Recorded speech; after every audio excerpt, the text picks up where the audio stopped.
Manuel Corripio también hizo una muy buena presentación. Manuel Corripio señaló que si se va a subsidiar, que sea un subsidio al consumidor y no al producto. Y puso el ejemplo siguiente, que nosotros lo hemos hecho también, ese tipo de ejemplos. Él señaló que subsidiar los combustibles congelando los precios, que es un subsidio, lo que hace es que está subsidiando a aquel que tiene un carro grande, que consume mucho combustible y que se va para el este a pasarse el fin de semana con la familia.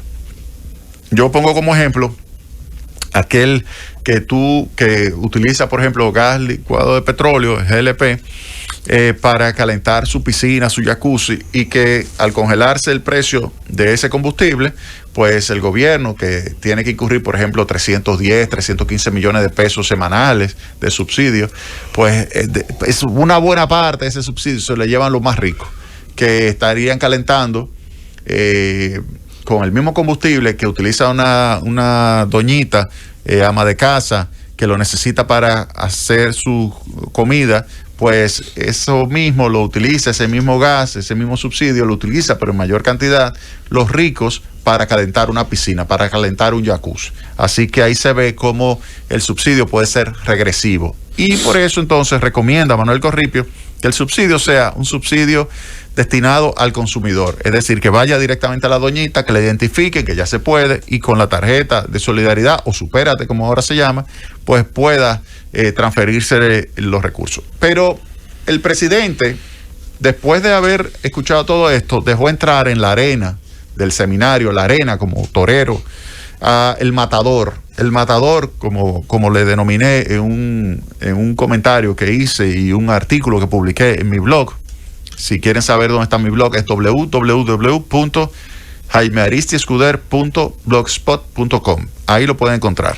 Y ahí el matador entró. El matador es Héctor Valdés.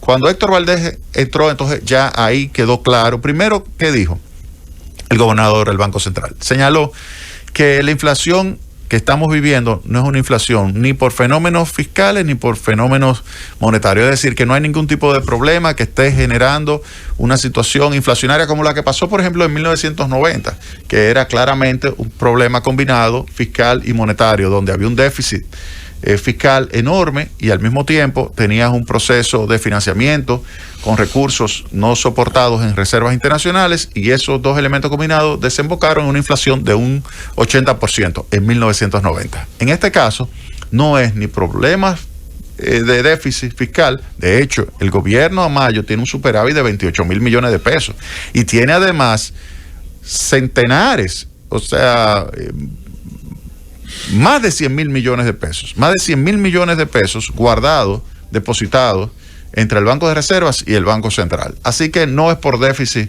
fiscal que hay un aumento de precios. Y el gobierno, por el lado monetario, ha estado ejecutando una adecuada política monetaria, que cuando uno hace el cálculo de esa tasa de inflación, que es del 10.5% de mayo contra mayo, alrededor de la mitad es lo que se puede explicar por la política económica. Así que el resto, y de eso obviamente que hay una parte también vinculada con lo que es los incrementos de costos de los artículos importados. Así que en realidad no hay ningún elemento monetario fiscal que pueda estar explicando la tasa de inflación. Por eso entonces dice Valdés, miren, aquí lo que se debe hacer, y en ese sentido fue una buena recomendación, es ajustar, por ejemplo, los impuestos aduanales, le hace el arancel y le hace el ITEVIS, con una base que sea prepandémica. ¿Qué significa una base prepandémica?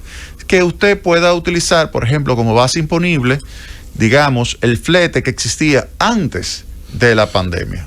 Y con eso uno le quita el efecto inflacionario que está teniendo, o el efecto sobre los precios que están teniendo, la aplicación de un arancel de un 20% o de un ITEVIS del 18% a una base que ha crecido simplemente por el aumento de los fletes. Y esa fue una recomendación que yo creo que es muy oportuna de parte del gobernador del Banco Central. Y por último, entonces, el gobernador Héctor Valdés señaló que este periodo lo que hay que tratar es de apoyar a segmentos los más pobres con transferencias directas y y entonces pasarlo lo más tranquilo posible, esperando que vuelva y converjan los precios. Ya en los próximos meses usted verá que comenzarán a bajar de los precios internacionales y debe de traducirse el mismo comportamiento en la, digamos, tasa de inflación local. Así que esas serían las recomendaciones de parte de las autoridades. Fue un buen evento, sin lugar a dudas. Se dijeron cosas interesantes, pero el gobierno tiene que apoyar a los segmentos más pobres. El gobierno tiene que apoyar a los segmentos más pobres porque esos segmentos no aguantan ese incremento de precios. Habría que poner sobre la mesa, obviamente, el tema del incremento salarial, que ese va a ser una discusión que se va a tener que llevar a cabo en los próximos días.